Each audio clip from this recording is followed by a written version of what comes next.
95 news ప్రతిక్షణం ప్రజాక్షేమం కోసం బులెటిన్ల ముందుగా హెడ్లైన్స్ చూద్దాం.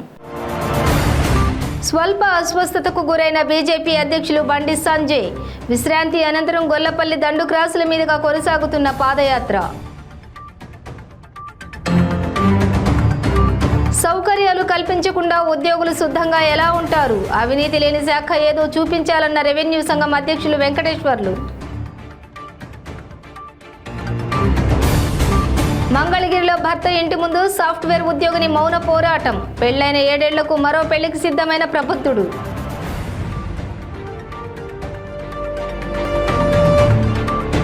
కళ్యాణ్ జ్యువెలరీ ఉద్యోగి రామాంజనేయులు హత్య కేసులో పురోగతి. రాజకీయ కోణం లేదని వెల్లడించిన డీఎస్పీ విజయ్ భాస్కర్.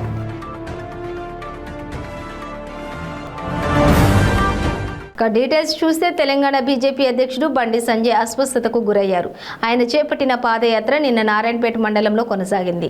ఈ సందర్భంగా ఆయన వడదెబ్బకు గురయ్యారు. దీంతో ఆయన వ్యక్తిగత వైద్యుడు వైద్యం అందించారు. ఈ సందర్భంగా డాక్టర్ మాట్లాడుతూ తనకు ఏదోలా ఉందని సంజయ్ చెప్పారని, వెంటనే చికిత్స అందించామని, ఇప్పుడు ఆయన పరిస్థితి బాగుందని చెప్పారు. రెస్ట్ తీసుకోవాలని ఆయనకు సూచించానని డాక్టర్ తెలిపారు. మరోవైపు డాక్టర్ సూచన మేరకు బండి సంజయ్ కాసేపు విశ్రాంతి తీసుకున్నారు. బీజేపీ నేత జలంధర్ రెడ్డి నివాసంలో రెస్ట్ తీసుకున్న అనంతరం తన పాదయాత్రను కొనసాగించారు. ఈ రోజు ఆయన పాదయాత్ర గొల్లపల్లి దండు క్రాసుల మీదుగా కొనసాగనుంది. మక్తల్ టౌన్లో బహిరంగ సభను నిర్వహించనున్నారు.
శాఖలో అవినీతి పేరుకుపోయిందని పదే పదే అంటున్నారని, ఏ వ్యవస్థలో అవినీతి లేదో చెప్పాలని ఆ సంఘం అధ్యక్షుడు బొప్పరాజు వెంకటేశ్వర్లు ప్రశ్నించారు.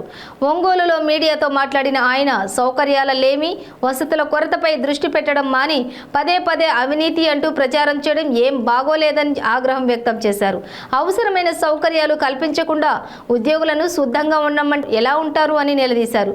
గుడివాడలో ఆర్ఐపి ఇసుక మాఫియా దాడి గురించి బొప్పరాజు మాట్లాడుతూ ఉద్యోగులపై భౌతిక దాడులు చేయడం సరికాదని అన్నారు.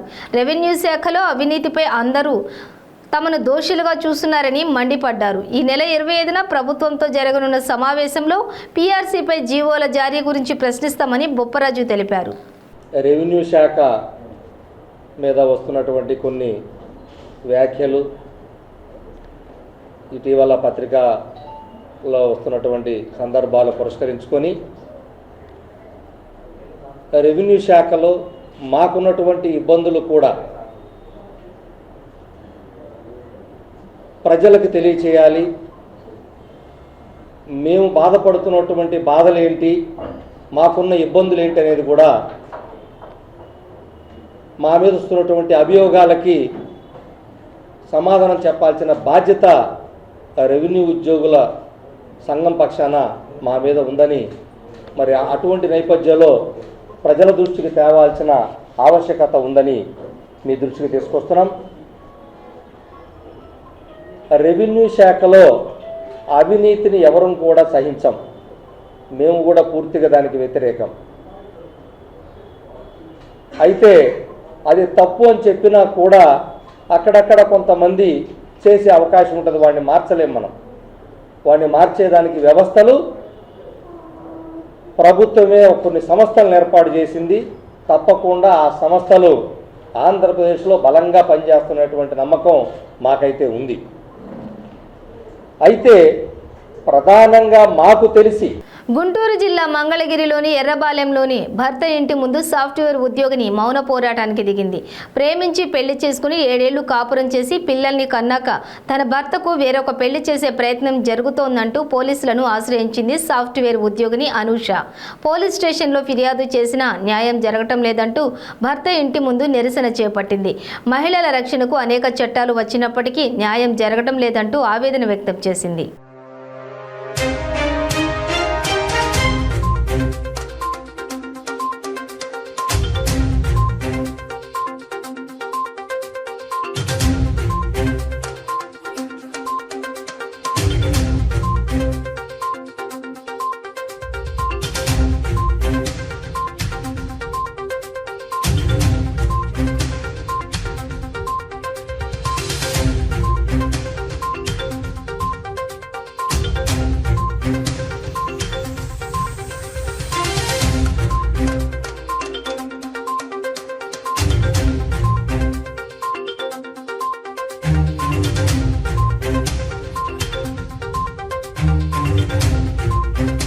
పల్నాడు జిల్లా నరసరావుపేటలోని కళ్యాణ్ జ్యువెలరీ ఉద్యోగి రామాంజనేయులు హత్య కేసులో పురోగతి లభించింది. ప్రధాన నిందితులైన జంగం బాజీ, జంగం రామలయ్యను అరెస్టు చేసినట్లు డీఎస్పీ విజయభాస్కర్ తెలిపారు. మిగిలిన నిందితులను త్వరలో పట్టుకుంటామని పేర్కొన్నారు. రామాంజనేయులు హత్య వ్యక్తిగత కారణాలతోనే జరిగిందని, ఇందులో ఎలాంటి రాజకీయ కోణం లేదని డీఎస్పీ స్పష్టం చేశారు. మృతుడు సిలివేలు రామాంజనేయులు స్వగ్రామం జొన్నలగడ్డ. ఇతను నర్సరావుపేటలో కళ్యాణ్ జ్యువెలర్స్లో సేల్స్ ఎగ్జిక్యూటివ్గా పనిచేస్తుంటాడు. ఇతనికి గిరిజవోలు గ్రామస్తుడు జంగం చంటి అని మంచి స్నేహితుడు. అతను చాలా కాలం నుంచి వాళ్ళిద్దరు చాలా స్నేహితులు.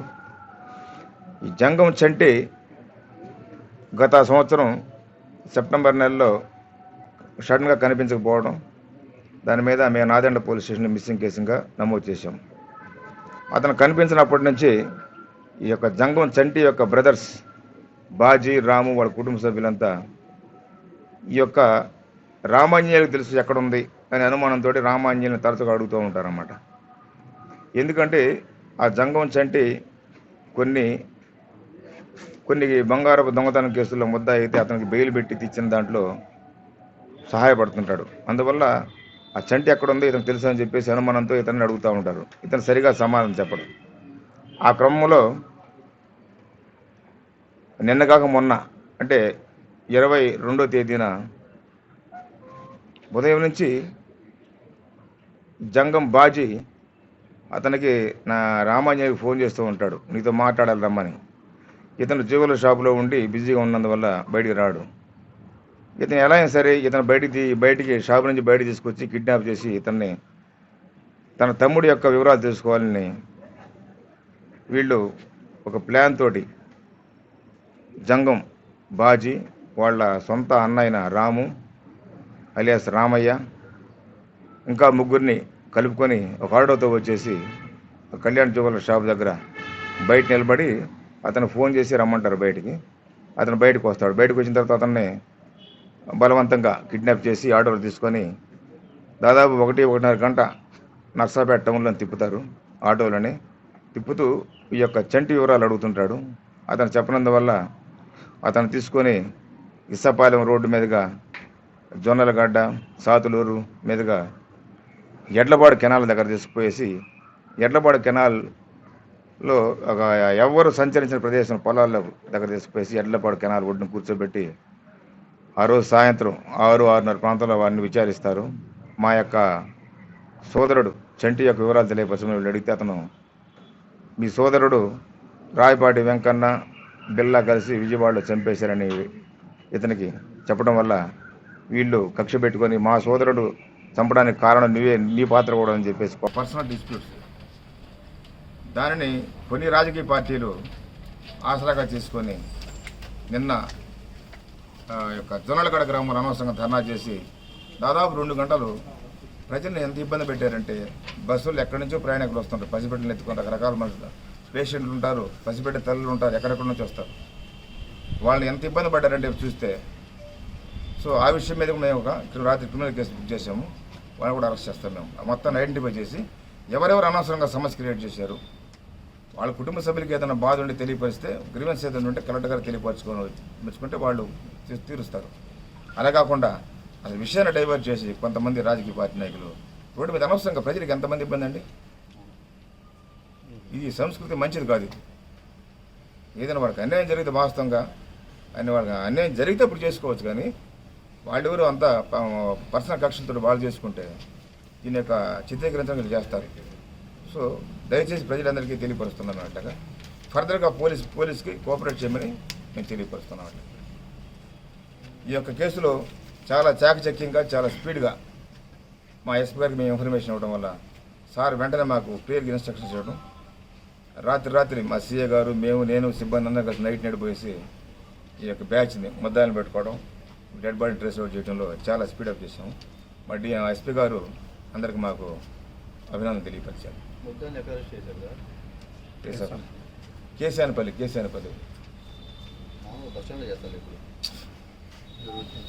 పల్నాడు జిల్లాలో తెల్లవారుజామున ఘోర రోడ్డు ప్రమాదం చోటు చేసుకుంది. రోడ్డు పక్కనే ఆగి ఉన్న లారీని అతివేగంతో దూసుకెళ్తున్న ట్రావెల్స్ బస్సు ఢీకొట్టింది.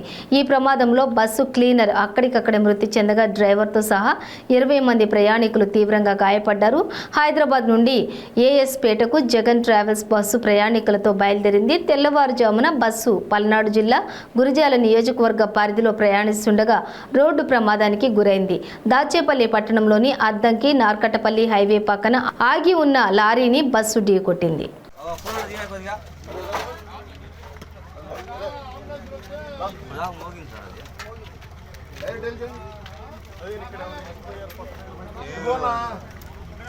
హైదరాబాద్ నుంచి వస్తుందన్న, మంచి స్పీడ్గా నడుపుతుండు, లారీని ఓవర్టేక్ చేసి దీన్ని కొట్టేసిండు.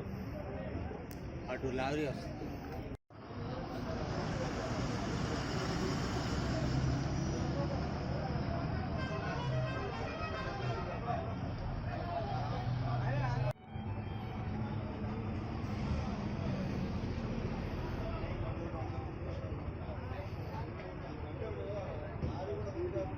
విజయవాడ పాయకాపురం రోడ్డులో ఘోర రోడ్డు ప్రమాదం జరిగింది. కుమారుడు రామాంజనేయులతో కలిసి హోండా యాక్టివా బండిపై పని నిమిత్తం బయటకు వెళుతుండగా లారీ క్రింద పడి మహిళ వెంకటరత్నమ్మ మృతి చెందింది. కుమారుడు రామాంజనేయులు కాలు ఫ్రాక్చర్ అయినందున హాస్పిటల్కి తరలించారు. పోలీసులు కేసు నమోదు చేసి దర్యాప్తు చేస్తున్నారు.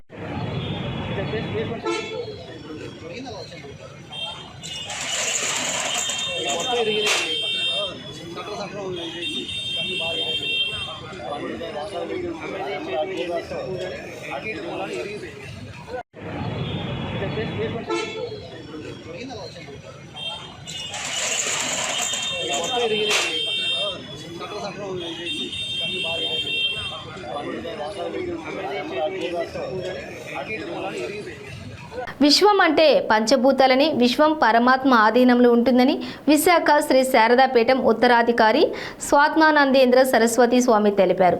పరమాత్మను ఆరాధించడంలో యజ్ఞం, దానం, తపస్సు అతి ముఖ్యమైనవని అన్నారు.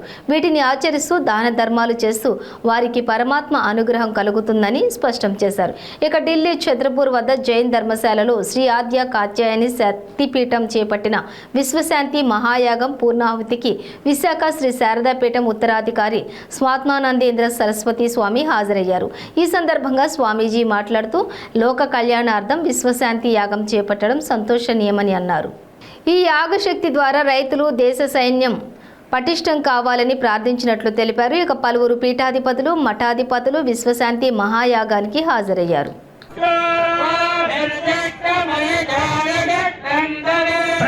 సృజం సమపిలం పూరయిత్వా ఏకం ద్వే త్రీణి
రైతులకు గిట్టుబాటు ధర కల్పించడంతో పాటు వినియోగదారులకు తాజా కూరగాయలను అందించడంలో ప్రముఖ పాత్ర వహిస్తున్న రైతు బజార్లను అభివృద్ధి చేస్తామని రాష్ట్ర వ్యవసాయ శాఖ మంత్రి కాకాని గోవర్ధన్ రెడ్డి తెలిపారు. నెల్లూరు ఫతేఖాన్పేటలో ఉన్న రైతు బజార్ను వైసీపీ రాష్ట్ర కార్యదర్శి కోటంరెడ్డి గిరిధర్ రెడ్డి నగర మేయర్ శ్రవంతితో కలిసి పరిశీలించారు. ఈ సందర్భంగా ఏర్పాటు చేసిన విలేకరుల సమావేశంలో మాట్లాడుతూ నెల్లూరు నడిబొడ్డున కోట్ల రూపాయల విలువ చేసే స్థలంలో ఉన్న రైతు బజార్ను ఆధునీకరించి అందుబాటులోకి తీసుకొస్తామని అన్నారు. వ్యవసాయ కమిటీలలో వెనుకబడిన తరగతుల వారికి, మహిళలకు అధిక ప్రాధాన్యత కల్పిస్తామన్నారు. రైతులకి సంబంధించి పండించినటువంటి పంటలు, ముఖ్యంగా పండ్లు కానీ, కాయగూరలు కానీ, పూలు లాంటివి నేరుగా అమ్ముకునేదానికి ఒక ప్లాట్ఫామ్ సిద్ధం చేద్దామనేటువంటి లక్ష్యంతో రైతు బజార్ల నిర్మాణం, అదేవిధంగా రైతు బజార్ల ద్వారా వినియోగదారులకి తాజాగా నాణ్యమైనటువంటి ఉత్పత్తులు ఏదైతే రైతులకు సంబంధించి వస్తాయో వాటిని నేరుగా అందించడం, దళారులను నిరోధించడం, దీనితో పాటు తూకాల్లో కానీ కొలతల్లో కానీ ఎక్కడా తేడా లేకుండా, వ్యత్యాసం లేకుండా ఇటు రైతులకి గిట్టుబాటు ధర కల్పించడంతో పాటు వినియోగదారులకి నాణ్యమైనటువంటి తాజా వస్తువులు సరసమైనటువంటి ధరకు అందించాలనేటువంటి లక్ష్యంతో రైతు బజార్లు ఏర్పాటు చేయడం జరిగింది. తర్వాత కొద్ది రోజులుగా బాగా ఒక వెలిగినటువంటి ఈ రైతు బజారు క్రమేపీ అనేక రకాలైనటువంటి కారణాలతో ఈరోజు వాటి ప్రాబల్యం కోల్పోయేటువంటి పరిస్థితి ఏర్పడింది. కాబట్టి వాటిని మరలా అందుబాటులోకి తీసుకొచ్చి రైతులు అవసరమైనటువంటి ఉత్పత్తులను ఇక్కడ అమ్మే విధంగా, వినియోగదారులకు ఎక్కడా ఇబ్బందులు లేకుండా చూడడానికి రైతు బజార్లకు సంబంధించి వాటిని మొట్టమొదటిగా ఒక్కొక్కటిగా పునర్నిర్మాణం చేయాలనేటువంటి ఆలోచన తలపెట్టాం. నెల్లూరు జిల్లాకు సంబంధించి 4 చోట్ల ఈ రైతు బజార్లు ఉన్నాయి. నవాబ్పేట, ఫతేఖాన్పేట, కావలి, ఈరోజు ఉన్నటువంటి కందుకూరులో ఎక్కడ కూడా లాభాల గురించి ఆలోచన చేయడం లేదు. లాభాపేక్ష దిశగా ఈరోజు ఆలోచన చేసేటువంటి పరిస్థితి లేదు. అక్కడ ఉన్నటువంటి రైతు బజార్లకు సంబంధించి వాటి నిర్వహణ, మరమ్మతులకు సరిపడా ఈరోజు కనీస వాళ్ళు ఉండేటువంటి రెంట్ ఇస్తే దాని ద్వారా వాళ్ళు ఉత్పత్తులు అమ్ముకునేదానికి, కొంతమంది ఉచితంగా కూడా ఉత్పత్తులు అమ్ముకునేదానికి ప్రత్యేకంగా ప్లాట్ఫామ్స్ కూడా ఏర్పాటు చేయడం జరుగుతుంది. కాబట్టి రాబోయేటువంటి రోజుల్లో ఈ మార్కెటింగ్ కూడా చేయడానికి రైతు భరోసా కేంద్రాల ద్వారానే అవకాశం కల్పిస్తున్నాం. రైతులకు సంబంధించినటువంటి ఉత్పత్తులు ఏమైతే ఉంటాయో నేరుగా వాళ్ళు మా దగ్గర ఈ ఉత్పత్తులు ఉన్నాయని ఆన్లైన్లో పెడితే దేశవ్యాప్తంగా ఎక్కడ వాళ్ళకి అవసరం అవుతాయో. మహిళలు ఆర్థికంగా అభివృద్ధి చెందితే కుటుంబాలు ఎంతో గౌరవంగా జీవించవచ్చని, దేశంలో ఎక్కడా లేని విధంగా మహిళల కొరకు అనేక సంక్షేమ పథకాలు ముఖ్యమంత్రి జగన్మోహన్ రెడ్డి అందిస్తున్నారని, మరలా ముఖ్యమంత్రిగా ప్రజలందరూ జగన్మోహన్ రెడ్డిని ఆశీర్వదించాలని గూడూరు నియోజకవర్గ ఎమ్మెల్యే వరప్రసాదరావు కోరారు. గూడూరు పట్టణంలోని వెలుగు కార్యాలయంలో వైఎస్ఆర్ సున్నా వడ్డీ పథకం కార్యక్రమం నిర్వహించారు. ఎమ్మెల్యే మాట్లాడుతూ, వయసులో చిన్నవాడైన ముఖ్యమంత్రి జగన్మోహన్ రెడ్డి ఎవరికీ అందని ఆలోచనలతో అనేక సంక్షేమ కార్యక్రమాలు అందిస్తున్నారని, పాదయాత్రలో మహిళలు ఎదుర్కొంటున్న సమస్యలు అన్నింటినీ తెలుసుకుని వాటిని పరిష్కరిస్తున్నారని తెలిపారు. ఈ కార్యక్రమంలో ఎంపీడీఓ భవానీ, ఎంపీపీ గురవయ్య, నాయకులు గొల్లా రమేష్, వెలుగు కార్యాలయ సిబ్బంది, పొదుపు సంఘాల మహిళలు పాల్గొన్నారు.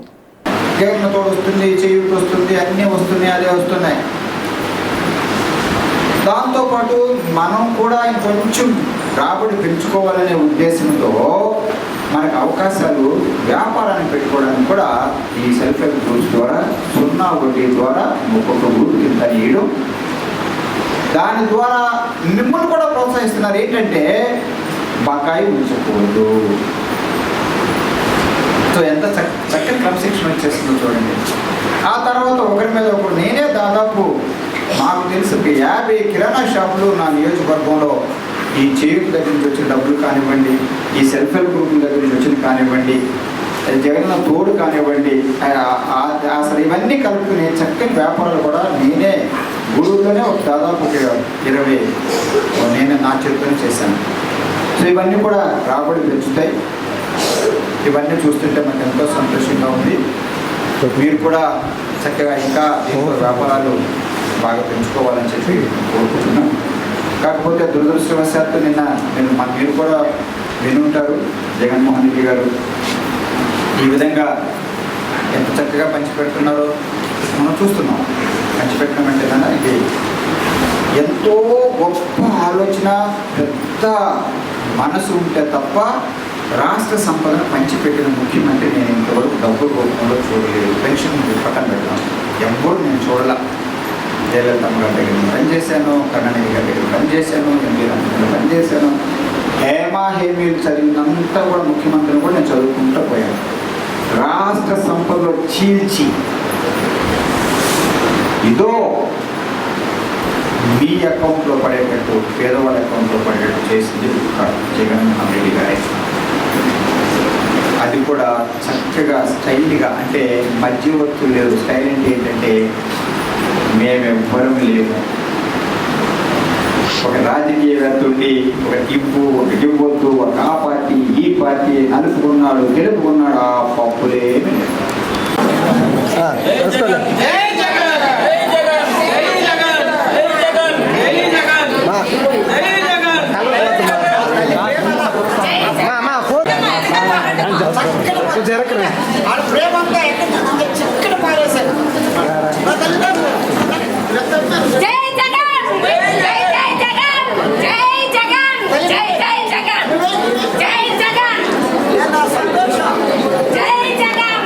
అనంతపురంలో అంగన్వాడీ కేంద్రాన్ని రాష్ట్ర స్త్రీ శిశు సంక్షేమ శాఖ మంత్రి ఉషశ్రీ చరణ్ ఆకస్మిక తనిఖీ చేశారు. ఈ సందర్భంగా మంత్రి అంగన్వాడీ కేంద్రంకు సంబంధించిన రికార్డులను, మెనూ బుక్లను పరిశీలించారు. అనంతరం పిల్లలకు పెట్టిన పౌష్టికాహారం పరిశీలించారు. అంగన్వాడీ కేంద్రానికి వచ్చే పిల్లలకు మీకు రోజు మెనూ ప్రకారంగా పౌష్టికాహారం అందిస్తున్నారా లేదా అని అడిగి తెలుసుకున్నారు. అంగన్వాడీ కార్యకర్తలతో మాట్లాడుతూ స్థానిక రిజిస్టర్ ప్రకారం పిల్లలకు పౌష్టికాహారం అందించాలని అన్నారు. ఏమైనా అవకతవకలకు పాల్పడితే కఠిన చర్యలు తీసుకుంటామని మంత్రి ఉషశ్రీ చెప్పారు.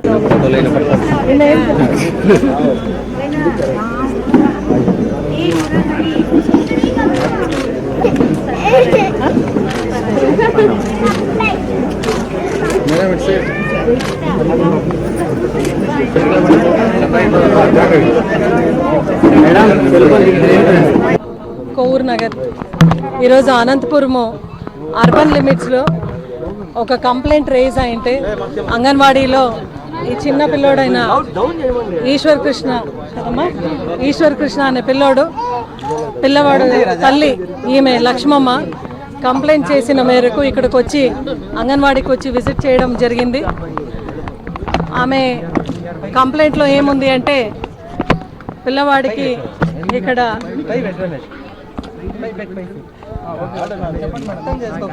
రైట్ అన్న.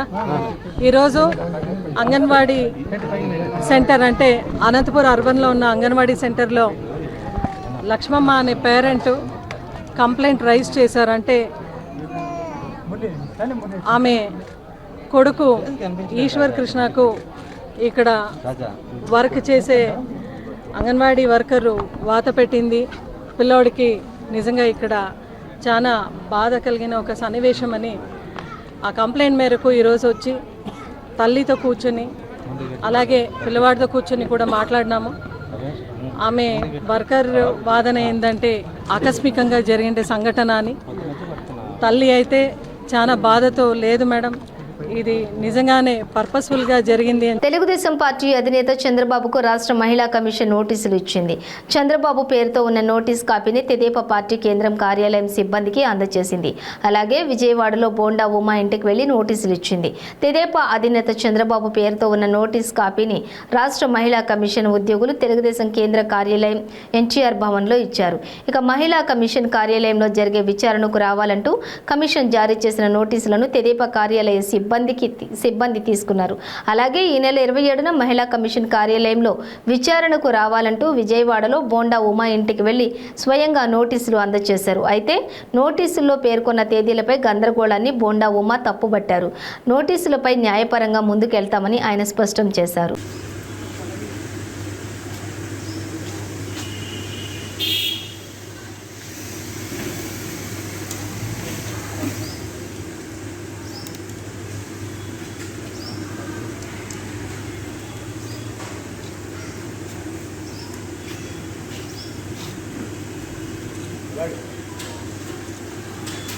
బులెటిన్ ముగించే ముందు హెడ్లైన్స్ మరోసారి.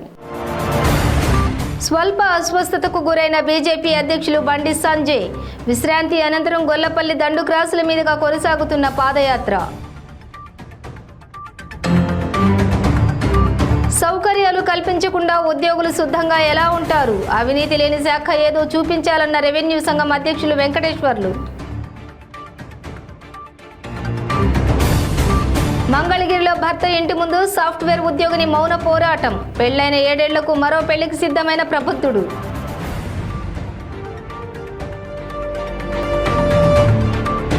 కళ్యాణ్ జ్యువెలరీ ఉద్యోగి రామాంజనేయులు హత్య కేసులో పురోగతి. రాజకీయ కోణం లేదని వెల్లడించిన డీఎస్పీ విజయ్ భాస్కర్.